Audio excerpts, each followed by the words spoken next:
This is System Crash, a weekly tech news show willing to tell the hard truths about how tech and the titans who own and operate it is really transforming the world. I'm Paris Marks. And I'm Brian Merchant. This system has just begun to crash, so support the show by heading over to patreon.com/systemcrashpod, where you can sign up to get monthly bonus episodes. Plus, rate the show on Apple, Spotify, or wherever you listen. And this week, we have a very special guest joining us, Ed Zitron, host of Better Offline, tech PR guru, and writer of the Where's Your Ed At newsletter. Ed, welcome to the show. Hello. Very excited to have you on, especially with everything going on in AI, since you are the big expert on all things AI, with all the reporting and, you know, investigating that you've been doing. Being pissed. Yeah, that too. A righteous fury fuels everything good in this world. I may be on the verge of real victory here, though. I got a lot of text today saying, you must be happy, and never been happy. Not a problem. Not going to happen. Not even today? You don't do the touchdown dance yet. Yeah, fair enough. No, it's still too early for that. And just to back up, for those who are unaware, if you do follow AI and you follow it carefully, then you're probably aware of Ed's writing, especially about OpenAI. A few people, I think, have trained their eye as carefully on what's actually going on with OpenAI's business fundamentals and its pricing and its strategy, or lack thereof, over the last 2 years as it has become sort of, this darling of the tech sector. And so I encourage you all to go back and read those often very lengthy, but always worthwhile newsletter posts at Where's Your Ed At. Got a podcast version as well, if you really want. That's right, yeah. Better That's Offline. it. You can get the audio, you can get the dulcet tones of Ed's Be voice. fucking screaming every week. Well, I guess let me frame this up as a question for you, Ed. Obviously, there has been a ton of news about DeepSeek, this Chinese AI model, and supposedly how, it's supposed to be about as good as what the American AI companies have been making, but supposedly it's far more efficient, costs way less to train, and has been released in kind of like an open fashion. Like, we don't know the training data, as I understand, but we know kind of the weights and stuff like that. There's a lot of suggestions that this has the AI companies in panic mode. We've seen the stock market really react to it. There are some other people questioning whether, the numbers that we're getting from DeepSeek about how much less it costs to train are accurate. So, what is DeepSeek? What is so important about it? And what does this mean for the AI cycle as we know it right now? So DeepSeek is an outgrowth of a Chinese hedge fund called Highflyer, I believe. And they built their own chatbot and then realized, okay, we are working on a large language model here. Now, the big story that came out was that they only spent $5.5 million to train a model that was competitive with GPT-4o, so their V3 model. To be clear, this number is not even a number they gave. They described, I think, having 2,048. It was GPUs, but I can't remember which specific ones it was. But nevertheless, training for 2 months, and the extrapolation of that cost is about $5.5 million. Now, they specifically say in their own paper, this is not inclusive of like ablations, so experimental stuff, the actual other stuff that costs money. Nevertheless, it is definitely cheaper, because when I say they explain, they have in-depth papers that go into, like, it's not like a sneaky Chinese voodoo thing. Like, they very specifically explain. And indeed, when using their R1 model, it actually explains the chain of thought that OpenAI doesn't. OpenAI specifically edits the chain of thought that you see. So when you ask it to do something and it does thinking and it goes, oh, I'm now doing this and this, it actually is not showing you everything that goes on. Right, because despite being called OpenAI, it's not actually very open about how things work. And they're like, oh, you'll see something dangerous, but also it's competitive. Now, what DeepSeek has done, due to the fact that and there is discussions about, how many GPUs they have, and there's all of this back and forth. I kind of put aside the training data thing for now because we really don't know a lot about that. Like, they do not tell us, and we don't know their training data. But when it comes to just how this works, they have found various workarounds to break this down and make it less memory intensive, because the handicapped chips that NVIDIA has to sell to China, they make a lot of revenue out of China, but they have lower memory bandwidth. So there were massive constraints there to work within. And they came up with numerous quite crafty things. Ways of condensing prompts, it's tokens even. It is very technical, and it is exceedingly hard to explain. Part of it I do not understand because I cannot code. But nevertheless, they managed to they managed to work out ways to condense tokens and do things in such a way that it was much less memory intensive, which is really cool. And the result is their V3 model is like 53 times cheaper than GPT-4o, while being competitive on all the bullshit benchmarks all of these things kind of do that don't really apply to anything in real life. And then their O1 is 30 times cheaper. Now, to be clear, O1 is the only real product OpenAI has now. Everything else they have, large language models in general, are pretty commoditized. But nevertheless, they got fucked on price. Now, people are like, well, the sneaky Chinese, of course, when you pay DeepSeek, which is true, by the way, when you pay DeepSeek right now, it's subsidized by someone and it is probably state-owned. Like, we don't know their electricity costs. We don't know anything about that. But these are open-weighted models because they're not full open source because they don't share their training data. Someone else, Grok, G-R-O-Q, they're already putting their version of DeepSeek on. So we're going to see fairly quickly whether this is cheaper. And honestly, Stratechery, Ben Thompson over there, had a great thing on it. It is cheaper. It's cheaper. They've done this. This has happened. And it's very scary for a number of people. But the biggest thing is that there's really one central conceit of the AI boom, which is this shit expensive. Shit is so expensive, and it's expensive because the technology is expensive, and it's so mystical. You couldn't possibly understand why, but it's just very expensive. And you know what will make it more expensive and maybe better? What if we made it bigger? What do we need to make it bigger? Bigger chips. We need bigger chips, the biggest, hugest chips you've got, so we can make the biggest, most hugest model, and it will be even bigger, and then at some point something will happen. But you must pay us for our reasoning model, which does something. The problem that they're facing right now is, well, someone did this way cheaper, and it's about as good on the bullshit tests that are bullshit, and can do about the same amount of nothing as the other thing, except you don't have to deal with that clammy weirdo Sam Altman. And you can say, oh, well, I don't want to deal with the Chinese. Then fucking self-host it, because you can actually run this locally. It's slower, but you can bet that there are multiple labs right now trying to do exactly this using the same methods, and they're going to release them. And at this point, there is a decent chance that someone else will come out in the next month with an O1 competitor, American-born, American-trained, pure American, red blood through it, and there isn't a damn fucking thing Sam Altman can do about it. And the argument here is, oh, well, they'll recover.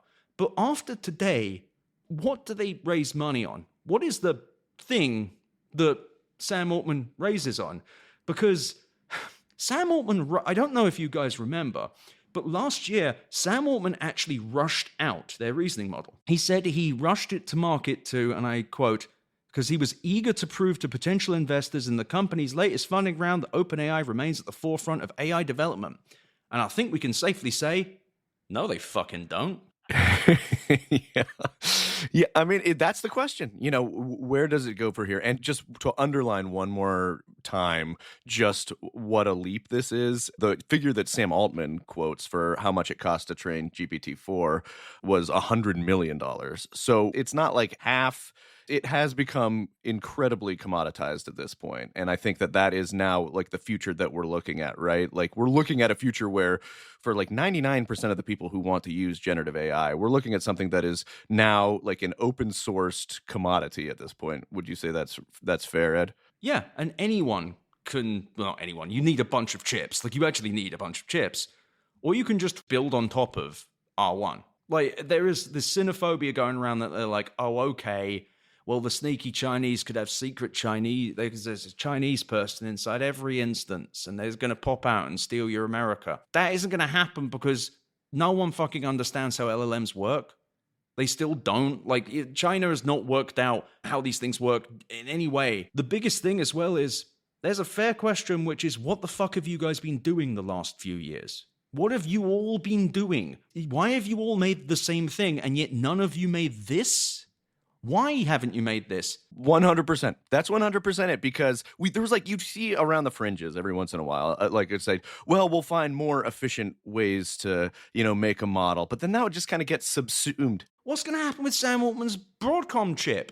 We don't need it anymore, mate. We got a cheaper one now. We run it on the old shit. Yeah, so the assumptions of the industry, and that's what I see happening today. That's why Nvidia's losing like 11, then 12. Now I think it's up to 17% of its valuation at the time of that we're recording this. I mean, obviously it's really frothy. That could come back to some extent. You're still going to need chips, but you don't need as many. You don't need these clusters. The thing is, they haven't worked out GPT-5 yet. That's not been working. They haven't worked out even a product that people like. That's not worked. And now these assholes over here did actual innovation, because that's what's actually, they're trying to frame this as like sneaky stuff. What actually happened was what is meant to happen in Silicon Valley, which is under constraints of being a scrappy startup, you are meant to find ways through problems. That is what Silicon Valley is meant to do. Except Silicon Valley has become run by the same fucking squares, the same fucking overlords that they claim they would overthrow. They're just like them, and they're all doing the same thing. The reason that no one else has done an efficiency thing here is nobody's had to. Everyone just sat around lounging in their piss and shit, doing the same goddamn thing. And I will say, and because they saw a strategic advantage in not innovating, right? Like all this stuff is good for them.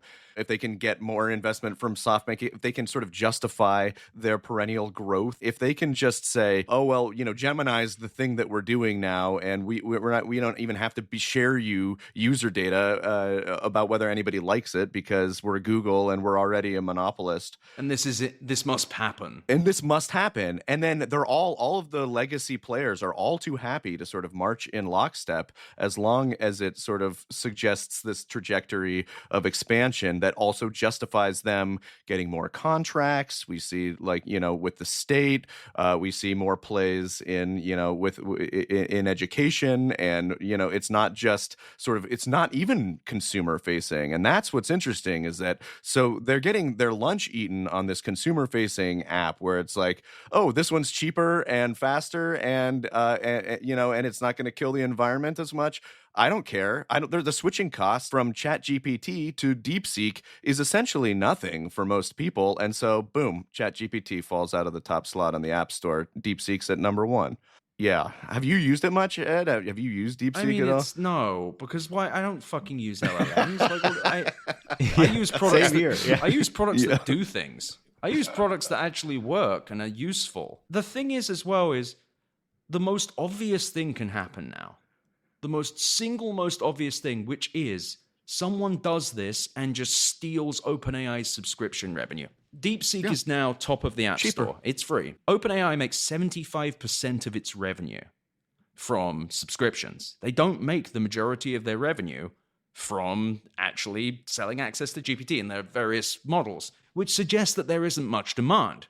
Putting that aside, whatever demand there is probably is going this way, or will go to people building their own versions of this and building on top of it, and to be clear, this is built on top of Meta's Llama, which is very funny. It's very funny that Mark Zuckerberg did that. But which is open source, which is also, again, it's kind of like open source-ish. Yeah, sort of, yeah. But nevertheless, it's a weird situation where someone could just put this out and be like, why would you use ChatGPT and pay $20 a month when you could pay me $5 a month for exactly the same fucking thing? They just put out a new model that's text to image. DeepSeek is going for the headshot. I honestly think this is just like someone who worked something out and went, fuck it, who gives a shit? Blow it all up. I don't care. Fuck these people. And honestly, mad respect to them for doing that, because it's just, this is such like a wonderful thing to do to these people. And on top of it, I think America needs to be embarrassed here. I think they should be. I think they should all be fucking embarrassed with themselves. I'm embarrassed for them. The fact that like some Chinese hedge funds outgrowth managed to do the thing that all of them should have done immediately is so embarrassing. Google paid like $1 billion to get Noam Shazir back by buying Character.ai, kind of. All so that they could bring him inside again. Literally an acqui-hire for the genius from the original Attention is Everything paper. And he didn't fucking come up with this. What's he been doing? What have all of these people been doing? What, Jan LeCun? What about that fucking guy? What's he doing all day? Jacking off? Like, what are they fucking doing? What are they doing? This is the thing they should have been doing. And this was not all of the things that they've been doing in here. I've really tried to read the paper. I'm an idiot. But The things they're mentioning are not new concepts. There are specific techniques, and I look them up, and these are things that people have been talking about for over a year. These are all techniques, like perhaps they didn't try them because this still, to do this, required access to a shit ton of GPUs. It's not something that a hobbyist could have come up with. It's something that someone maybe could have theorized, but they did it because they had, it was necessity is the mother of invention. They had a problem, which was we can't just copy America, which is what they would have done if they could. We need to work out a way around this. And people are getting all precious. And the interesting thing is, they did feed it synthetic data. So it's kind of like, oh, is model collapse real? I'm honestly ready to take the L there. Like, if that wasn't the case, fine, whatever. This is way funnier. Yeah, it can just be done for cheaper. I was surprised to read that too. Yeah. But I feel like, going back to what you were saying, like, the big narrative that we've had for the past like year and a half, 2 years is basically that everything needs to get bigger, that we need to be having these tech companies building out these massive data centers all around the world. We need to, bring 3 Mile Island back. We need to be investing in all this nuclear power. The grid in the United States and so many other countries is going to get stressed immensely. There's going to be all these additional fossil fuels. The tech companies don't really want to talk about that part of it, but that's the reality. In order to fund this like vision of AI that they had that required these huge models, that required all of this computation.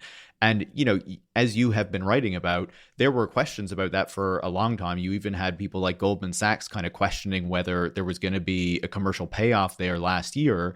Now, what does this model and the innovations that DeepSeek has been able to do with this entire picture that we have been sold for the past while, that this whole industry has been built on, and that all these companies have been shoveling all of these hundreds of billions of dollars behind? I think it just calls into question everything. And I think we're going to see a big xenophobic push. They're going to be like, this is some sneaky Chinese voodoo. They're up to it again with their Chinese magic they invented. By which I mean the things that Silicon Valley was meant to be doing. One of the first things I started to see circling last night was, look, if you ask it about Tiananmen Square, it won't give you a response. It's like, is that really all you can say right now? Wow, really? I'm also shocked that a Chinese-hosted model would do that. I thought that the Chinese were suddenly going to change their mind on that one. Jesus fucking Christ. I mean the Chinese government. Like it's like fucking censorship. Jesus. Wow, you got them. And they also got you so much harder. They were like, hey, your O1 model, your only thing, that's the only thing OpenAI has. We did that cheaper. And we gave it to everyone. And we wrote a paper about how they can do it themselves. That's communism for you, giving the model to everyone. But if this is a state action, I don't know if it is. I don't know geopolitics. I'm not going to get into that. But if this is a solid fucking play. This is just like a grenade in the middle, because it was a successful bluff call of, hey, you guys don't have shit, right? And you don't have shit. None of these people have shit. I mean, it's going to be really, really, really interesting, because this coming right on the heels of the whole fracas over the TikTok ban, which was all about sort of manufactured geopolitical xenophobia, where, it was like, oh, is the app spying on you? And it was something that, Facebook, especially Meta, was all too happy to kind of push along. And then, like, this is, as you're sort of documenting here, this is going to be like a 1-2, like TikTok showed up and Silicon Valley like didn't know how to respond. They tried to rip off some of the features, but they had again sort of been out innovated in the app space, and it was something foreign to them. It was something they couldn't purchase directly because it was a Chinese company. They couldn't undermine it with monopoly power effectively. So when they saw this opportunity to sort of go back channel through using state power to kind of snuff it out, they were only all too happy to do that. Now this is like number 2, right? The other piece of that is like the Biden administration, one of their big policies toward China was restricting these more advanced chips. And it feels like, based on what you're saying, Ed, that kind of set up the conditions for something like DeepSeek to do this actual innovation. Yes. This reaction you're seeing and the potentially really bad shit that could follow is not because the technology is really that revolutionary. In fact, I wouldn't use that term. I would describe it as evolutionary. This is what startups are meant to do. All of these venture capitalists are currently shitting and pissing themselves. This is what they've always espoused. They're like, this is the thing. The idea of a small incumbent coming along and doing things more efficiently is what the startup industry is meant to be about. The idea of a foreign company doing it is, either, if it wasn't China, if it was another country, they'd still be freaking out, but they'd be like, this is good. This is what they wanted. The thing that's bad about this is the evolutionary rather than revolutionary thing. This does about as much as O1, which makes it cheap and really obvious how little O1 did as far as like useful products go. And even if they're able to try and squeeze the toothpaste back into the tube here, everyone's going to ask, why can't you do this cheaper? Why can't you do that? Why aren't you doing that cheaper? And then someone else will just copy this because it's open. They'll copy it, and then they'll go, what are you going to do when there's an American company with their own cheap one? And at this point, why is ChatGPT so expensive? Why is GPT-4o so expensive? Why is Claude Sonnet so expensive? And the answer is inefficient, poorly made software. Now, it's well made in the sense it can spew out copy, and Claude is slightly conversational. Wowie zowie. But as far as an actual industry goes, they've just been burning money and $200 billion of capex and all of this shit. And the whole thing we've meant to be buying is that we needed to do that so we could have a reasoning model. Reasoning models are all we had left other than agents and just no. Just no. Not interested, not going to pretend, not going to humor it. That's Casey Newton's job. He can go and fucking pretend that agents are a thing. They're not. Except now there's no moat for anyone. No one has a moat anymore. Anthropic has a slightly better reputation. They have slightly better coding things. O1 might be slightly better in some bullshit benchmark that's built just to give a number to attach to an LLM. But there's no longer any real differentiation between these products, which was always the case, except now you have this extremely cheap version. And why would anyone, there's not really any money coming out of this anyway. Yeah, exactly. And it's going to be really interesting to see, in addition to sort of the maneuverings around the sort of the geopolitics, and whether there is an attempt for somebody to make a case to try to whisper in the administration's ear that this is an op and it's bad. Or if the AGI stuff, if Sam Altman, I feel like Sam Altman has been allowed to have his sort of AGI, pseudo tech mythology. As long as it was the big dog, he can say, oh, AGI is around the corner and that's why we got to keep building Stargate. Do people really care now that there's a cheaper, easier model to make? Is anyone going to go yeah, you can keep talking about your AGI thing, but I'm putting my money over here?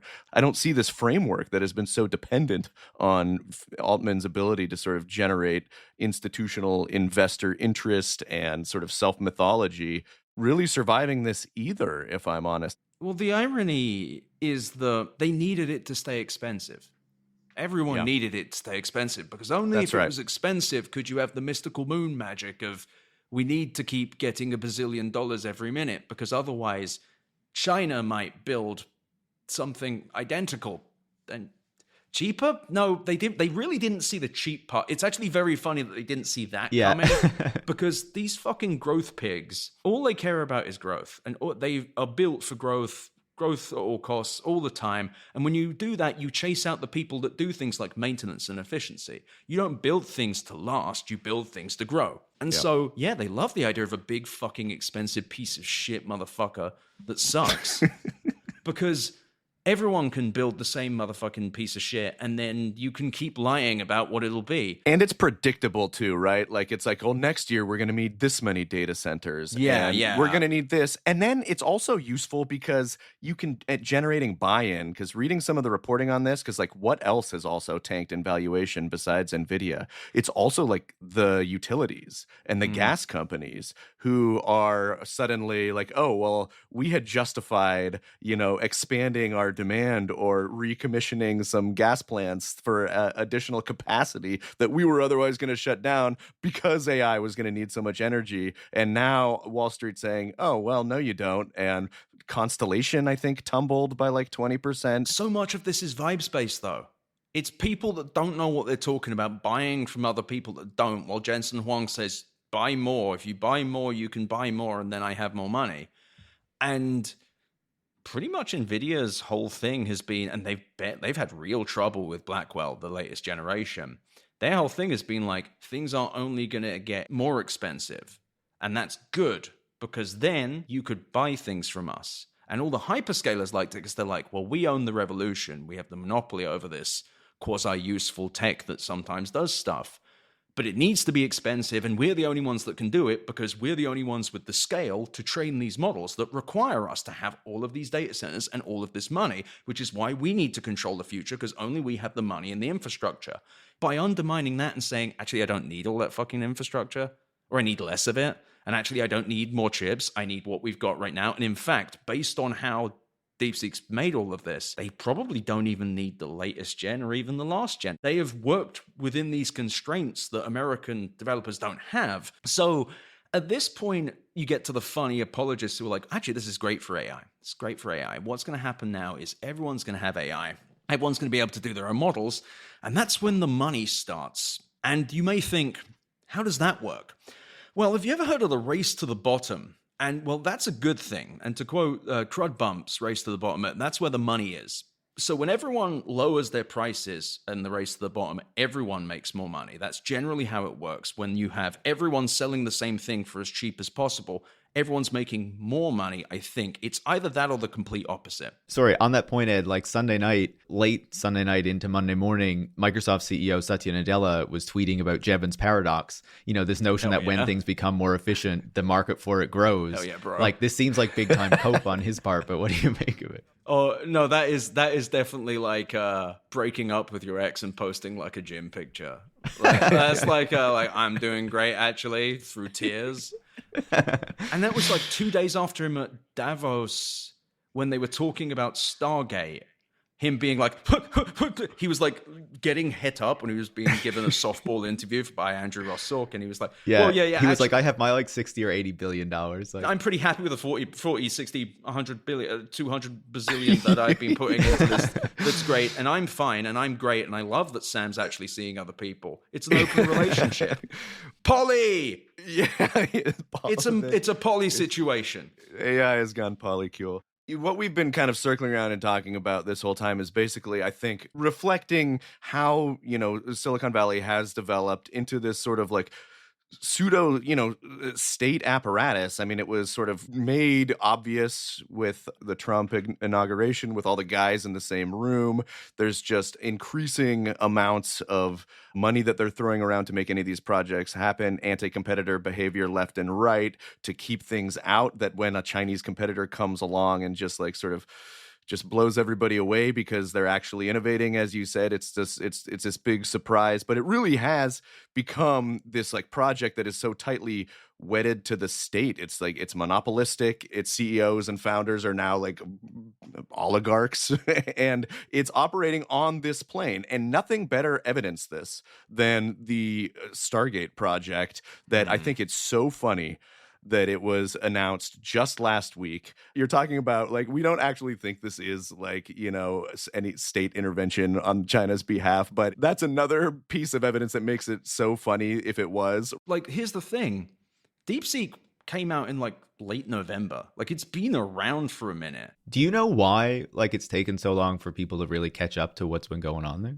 I'm going to give credit to Kyle Wiggers from TechCrunch here. He's been on this for a while, and VentureBeat as well. The paper also just came out. They released this open source paper that detailed what they did. Is that what the inciting event was? I think so. I think it was January 20th. We can double check this, but I think it was like a week ago. Like, they put out the paper and people were like, oh, there's been weeks of sort of chatter around the product. But then I think when people really fully recognized the implications here and what it was doing, it just kind of leveled up. I think the thing to realize is this narrative has already been quite brittle. We've been in a trip to Copenhagen with these companies. Emphasis on the cope. It's been weird because we've been living in this cognitive dissonance where it's like, wow, AI is so big and so huge and so good, and it costs so much money because it's so good. Why is it good? I need to take a phone call. I can't answer that right now. No one has really found a killer app, and everyone's kind of noticed this. Even the companies are kind of like, I don't fucking know. You work it out. Most of Sam Altman's things about O1 is like, oh, fuck it. I made this shit, you fucking asshole. You go and work it out, you little pig. A real Findon relationship with the press, that guy. Meanwhile, we need to change the social contract. Yeah, I need to change the social right? contract from my $5 million car. This whole narrative has been going on, but you've seen things every earnings with people in the street being like, hey, I need my money. I'm going to need my money back. I need you to make some money. Money me, money. I need money. Please money me. And I remember like last earnings, Microsoft put out this thing saying, hey, guess what? We've made 10 billion ARR as annual recurring revenue in AI. Pretty good, right? Not really.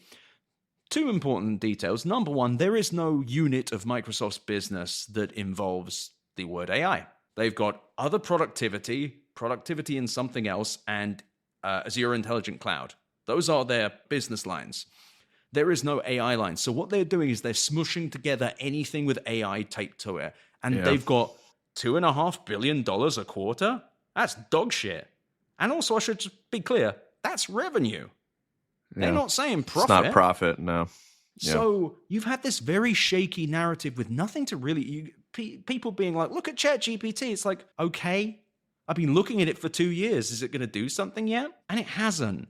And now you just, a couple weeks back, you had Google where they've been every workspace account, they're charging $2 more and they're shoving AI that you don't want in there. You got Copilot now added to your Microsoft 365. They're getting desperate. And on top of that, no one can really answer what happens with AI. No one can really tell you what AI is meant to do, what the plan is. And every time you ask someone, they start describing something that does not exist. They're like, yeah, imagine if you had an assistant that did all these things and you're like, okay, but what's it do today? And they're like, email summary.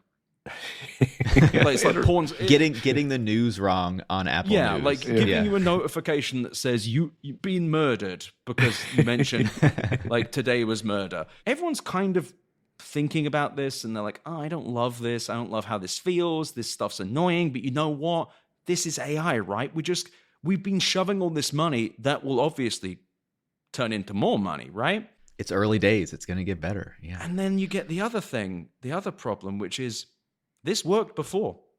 Every other time, shoving a bunch of money into the shit just with a big fucking plunger and more money in there and the money comes out. That works really well. Unless you think about things for a minute and you're like, when did that last work? When did that actually last work? And it hasn't for like 10 years. It was like Apple Pay, I think was the last really successful. Alexa, as a business unit, has lost $13 billion. No assistant has really made anyone money. I think Apple might do okay on HomePods. Siri is not a profit center. Bixby on Samsung, do they still have that? They still got Bixby? Shit, shut the fuck up. I guess Bixby still does work. Yeah, Bixby's still listening. I guess you do work, bitch. But nevertheless, they haven't really had a thing for a while, but they don't know what to do because shoving more money in the thing works. They had their monopolies. The monopolies work good. More money come out. More money go in, more money come out. And they've fired all the people that knew how to count. All the people would be like, hey, we're losing more money than we're spending, and we don't seem to be saving any. And they're like, don't fucking worry about it. More money will come out the end in a minute. It's been a minute, and the money's going. Yeah, I've written a little bit about this too, about just the level to which the AI craze has sort of transcended previous hype cycles in Silicon Valley over the last 10 or 20 years, insofar as that they didn't even need, a business model to speak of. Like, they didn't even have to gesture at one. It didn't have to exist when it became a product first. And in fact, they would prefer that one didn't exist. They learned through the 0% interest rate era that the business model was secondary. They just needed a story. They needed a story and they needed money, as Ed has pointed out quite eloquently here. Shoveling money with a story about this technology or this technological construct, this AGI that's going to save the world, that's going to replace every worker, that's going to transform everything and make anybody who invests in it very rich, even if the details, the scaffolding, there's very little there to speak of. In fact, if a Chinese competitor comes along and can do something at literally 1/50th of the cost and upend the whole thing, that just shows you what a house of cards we're dealing with. And it's the story that, and we've now seen the fragility, right, of this whole apparatus. And I think just the days coming forward are going to be so interesting to see, coming on that. Like now, like Stargate that we were going to talk about for a second was the thing announced with Sam Altman. For anyone who's not familiar with Stargate is... Well, it was like a project that was already kind of wheedling along that OpenAI and some partners, including SoftBank and Oracle, had put together to invest in AI infrastructure. Trump wins, his inauguration comes along, and they kind of retool it and give it a new number, and we got this very typically sort of what you would expect from a part Trump, part Sam Altman, part SoftBank joint, which is the announcement of a $500 billion AI infrastructure project, primarily data centers, a big thing in Texas. The $500 billion figure, which was already straining credulity, already felt ridiculous last week, now feels utterly absurd. I would just want to add one thing. I was surprised at how poorly fitting Larry Ellison's suit was for being one of the richest people in the world. You But have maybe not I met shouldn't enough be. really rich guys. Like, I know Elon suits are always terrible too, but yeah. Sorry, Ed, go ahead. so to be clear, it wasn't 500 billion, it was up to 500 billion. Also, if you went and looked at what they've committed to it, OpenAI is apparently committing $19 billion. And you know what OpenAI is going to do to raise that money? Well, they're going to sell more equity and also raise more debt. Now, here's a problem when it comes to raising money. You generally have to give them a bit of the company or collateral, something, say, of value. Now, if you're trying to raise money for your valuable startup and suddenly the AI version of Temu pops up and it's cheaper and people can get the same thing out of it, well, that's not very good. That's not very good at all. I, as an investor, would go, what the fuck am I investing in? Do you have anything else? Remember, in their last round, Apple entered into the funding talks and then exited. Do you think they did that because they saw something they liked? They were like, oh, this is so good, I must miss it. I need to make sure I don't pick this because it's so good. Or maybe they went, wow, you guys have fucking nothing. But at least at that point, everyone has the same amount of nothing. At that point, O1 was a differentiated thing. Now, O1 is like not really that cool. And O3 is like $1,000 for 10 minutes to do more.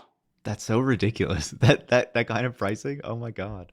Like, it's just, I don't know what it is people would be investing in. And where's the dream anymore? It's just this moment, it just feels like someone turned the lights on and off at a frat party. Get out, everyone. Like, no one's having, like, someone's dad's turned up and he's like yelling at his son at the party and no one's having a good time anymore.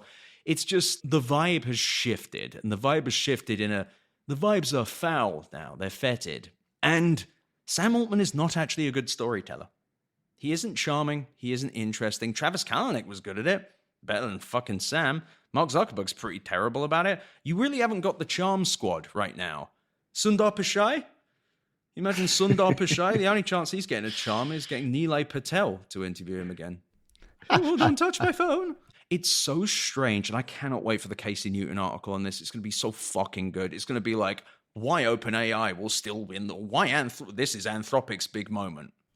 I really hope, like, this is going to be so cool. He'll do like an abundance focused one where he'll be like, actually, it's great that everyone has the same commodity. The race to the bottom's actually good. These are all really good bets that I look forward to revisiting. It's so peculiar. And also, they should probably take a little bit of something from the fact that social media is just full of people being like, yeah, fuck them up. Like, everyone's like really pumped up to see this. That should also give them an idea of how consumer sentiment is, where they're like, yeah, I thirst for the end. That's the thing I need associated with my brand. The feeling of wanting to die. This is a breach of the deal that we made with the tech billionaires. We can't be criticizing them. It is a wild moment. It's going to be a long and probably very funny week. Elon Musk is the one person that could do a DeepSeek. Just to be clear. Yeah. Like, he could just do what he has, like the Colossus, whatever it is, that he bought from Dell. It's so fucking funny. He bought his GPUs and his data center from Dell. He like went to the store. Just bought a bunch of them and assembled them by hand. But he was like, he did a deal with Michael Dell. Like, very strange. He could do this though. Realistically, if Elon Musk was smart, so he won't do this, he could. It would suck so much, though, to have Elon be like the guy who owns the cheap AI. I want to do it. I want to do it. Like, I want him to. Because once he does it, he'll fuck it up. And also, if he can do it, anyone can fucking do it. That's the thing. Other people are going to do this. Other people are already working on this, I am sure. At some point, why would you pay OpenAI? Once it leaves the China sphere, once it gets away from the like, oh, the sneaky Chinese are doing the thing we should have done, it just becomes another open source thing. Llama was already as a quasi open source thing, kind of taking market share. Now it's just like, what the fuck are we doing here? Like, I mean, what we're doing here is commoditizing large language models, and at the same time kind of seeing these things aren't that exciting. These things have some software things that they kind of do, but at this point, why? You don't even need the training data. That's such a wild piece of it, though? Like using the synthetic data. Yeah, I guess I was wrong about about model collapse, or maybe that will happen. It would be really funny. We should also caveat that we still it's still early days for this paper. It seems to be borne out. A lot of smart people are saying that the assumptions in the paper are good, but still a lot could happen. Ed, does this mean that Elon Musk wins the fight with Sam Altman? Because he's been launching these lawsuits and stuff against OpenAI for a while. Honestly, the funniest thing that Elon Musk could do, the reason Elon wouldn't do this, he'd be like, oh, the Chinese, the woke Chinese, they've really, the model that it says that black people can be president now, which is, and he just throws up the Hitler sign, just like reflexively. But he won't, because China's a huge business partner for him. And that's the thing, he could potentially do it, but he could also be like, oh, wait, this is a China thing. I think Tesla is suing to stop the Chinese EV tariffs in Europe right now as well. Just like, it's such a mess. Nothing's getting built. So much money burned on nothing. It's so deeply like cynical. Like people call me a fucking cynic. The most cynical thing in the world is every single fucking company doing the same piece of shit thing, sinking hundreds of billions of dollars into nothing to do the same thing, only to get mapped by like the outgrowth of a fucking hedge fund. This needed to happen. People call me a cynic. What we see every day with these fucking companies, that's cynical. Cynical is a lack of innovation and a lack of any real attachment to a real person and creating something of value. Just the idea of growth, more growth all the time. That's it. And it should become extremely obvious, unimpeachably obvious to everybody who's watching this, that it's just lazy. This strategy that every tech giant had, we're just going to lard up on data centers and data, and lard up on energy costs, lard up on compute, more. And the scaling laws show that eventually like things will get a little bit bigger and better. And we'll just all do the same thing. Meanwhile, it's this intense drain on natural resources and a big sort of push on the energy burden.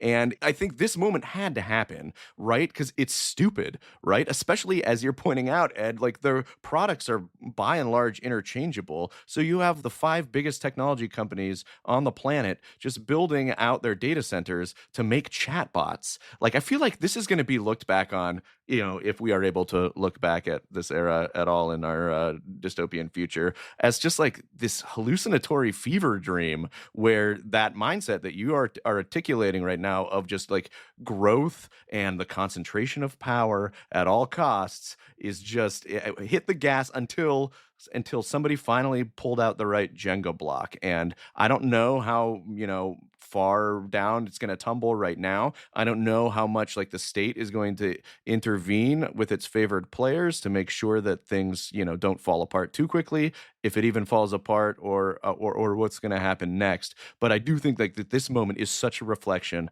of where we're at with regards to Silicon Valley and the broader tech sort of environment in general. There's no intervention that can be done here. It's open. People can just look at it. They can just copy it. They're allowed to. It has an MIT license. They can do it. It doesn't matter. You can point at China and be scared of China all you want, but ironically, for the first time, China has created a blueprint that everyone can steal. You think the bubble's going to burst? You think this is the bubble bursting?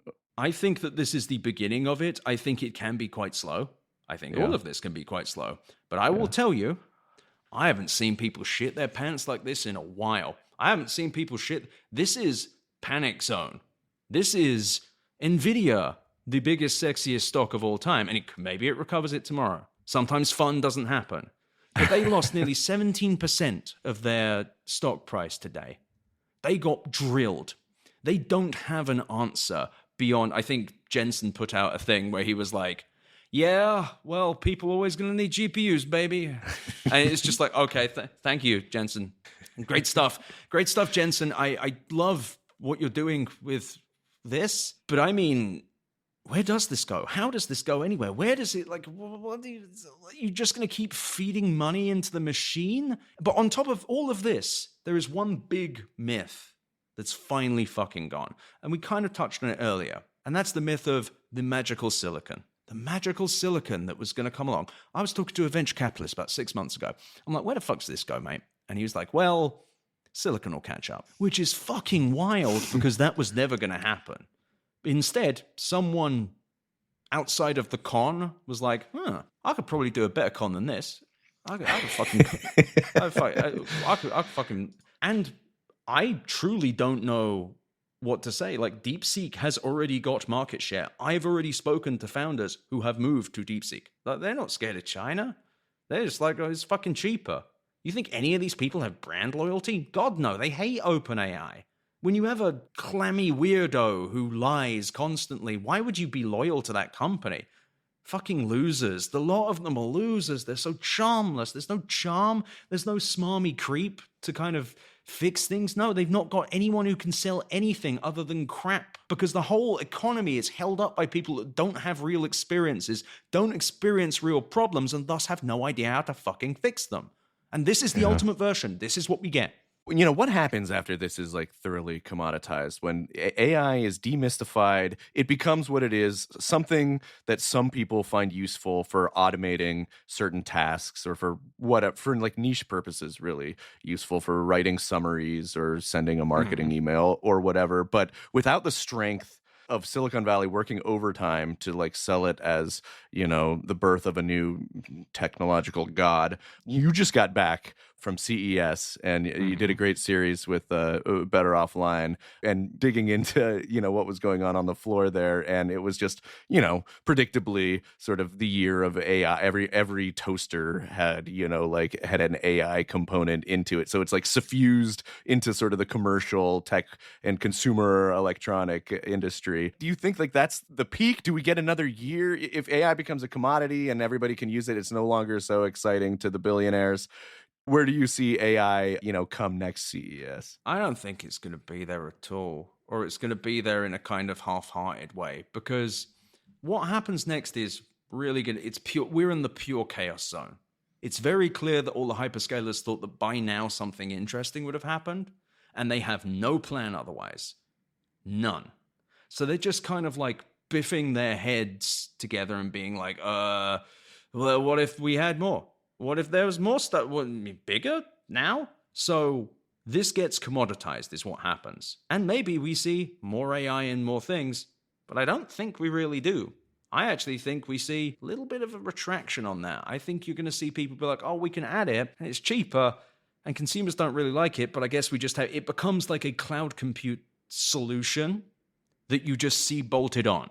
It's like when all those companies wanted to launch their crypto thing or their blockchain thing or their metaverse thing. And then, you know, when the hype went away, when it wasn't a boost to the share price anymore, that stuff was like slowly rolled back. And yeah, there's still blockchain stuff and crypto stuff and metaverse stuff here and there, but like you don't have this widespread embrace of it. Because when you look at LLMs for what they are another cloud compute solution. They're like containerization, virtualization, like things that have utility, except this one requires stealing from everyone. But they don't have a ton of it.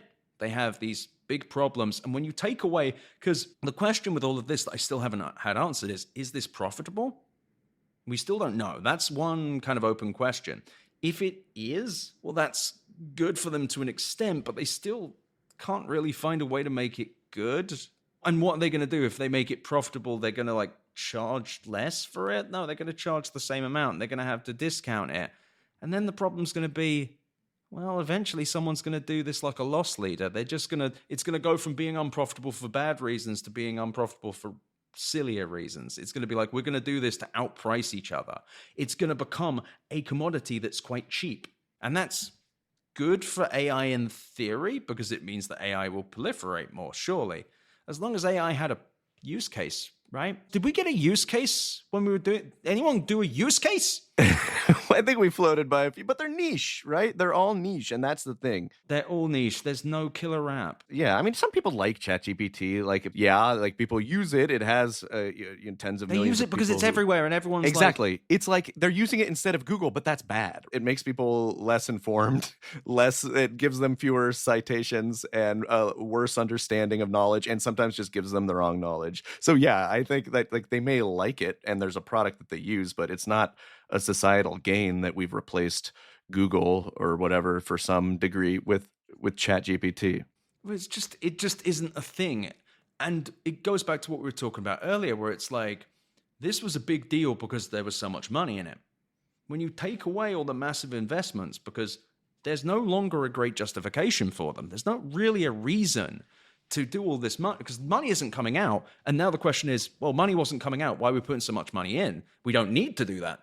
The Chinese have proven that we could not put the money in. Now you could do the products, right? You could do the products for cheap. You remember the products we were talking about? They don't have innovation, and they don't really have a moat, and they don't really have anything. I don't know what happens next, but one thing that they've proven is that they're not very good at product with this. So it's just going to be like everyone has an AI model, and then nothing continues to happen. Like, this isn't doing AGI. It's the same level of not doing AGI as everything else. It's so exhausting. The average person who's doing like a ChatGPT query is costing that company money, is costing OpenAI money because it's just resource intensive. And so if they're pricing it correctly, right now, ChatGPT is kind of a loss leader. But it's just a losser, man. It's it doesn't a make them loss any money. Like, Not leading to anything. Right, Yeah. they're losing $5 billion a year. They're in their growth stage. Right? something else just occurred to me as well, which is for OpenAI to take on this tech, to do this, they will have to admit that they wasted money. Mm-hmm. Because it's not like you plug this in. They will have to do this, exactly what they've done here, and then go, yeah, the way we've been building this was bad. The thing we were doing this whole time, it was not good. And we did not come up with this idea. We needed the Chinese to do this, so I don't think they even try. I think they try their own version, and they release like a GPT-4o little tiny baby one. Yeah, that's exactly what they're going to do. Well, then the real magic happens, which is then they realize how little money is in this. So OpenAI becomes what, a $5 billion ARR business. Best case scenario, they turn this profitable. Becomes a $5 billion ARR business. Wow, that's not that impressive. Suddenly not that exciting. That's that's a company that exists, and Sam Altman hasn't really been doing the sales pitch of, we are going to become a stable software company. We are going to sell software to people. We're going to provide them a service. No, he's been like, I am going to birth God using the computer. And that is what this does. By next year, this thing will be smarter than me and my child combined. I will reject my horrible child Claude in favor of ChatGPT by 2027. Dario Amodei every day is like, yeah, it's going to be... Dario Amodei fucking rocks, though. His last thing was he was like, yeah, by sometime after 2027, it will be a super... It was like, just the bet hedging is so fucking funny.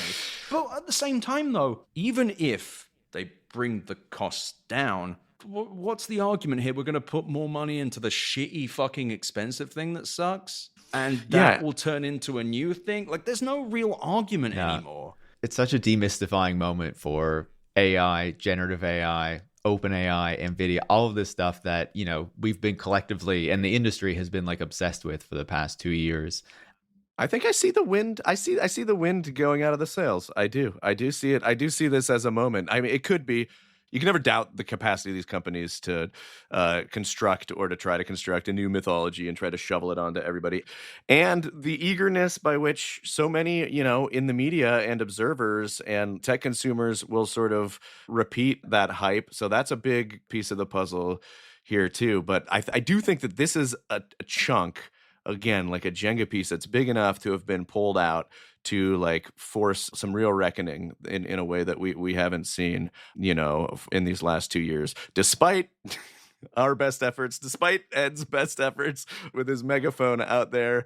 And, you know, I do think that we have a shot here to maybe breathe some sense into these companies to try to blast out this message that so many of us have been trying to for so long, that this is a story. It's a story that maybe was compelling, especially compelling to business leaders at its core. Again, Ed, as you're saying, like that, if that's what they wind up with, basically automation software that they're selling to like on an enterprise tier or to a handful of users, it wouldn't be that surprising, because ultimately that is beneath all the hubbub and the bluster. That is the goal, is achieving AGI so it can replace economically valuable work performed by humans per OpenAI themselves. So at the end of the day, if we're left with a very dull automation play, I wouldn't be surprised, but I would be, I would think it kind of funny that this is how it began. Ed, it's always great to, get your insights. We appreciate your early thoughts on this whole DeepSeek controversy and the effects that it's having. Everyone should check out Better Offline, and of course your newsletter, Where's Your Ed At? Because we always need to know where our Ed is at and where his head is at. Thanks so much for taking the time. Really appreciate it. My absolute pleasure. System Crash is hosted by Paris Marks and Brian Merchant. Production is by Eric Wickham. Our theme music is Dystopia by our good friends in Yacht. Support the show on patreon.com/systemcrashpod to get a monthly bonus episode.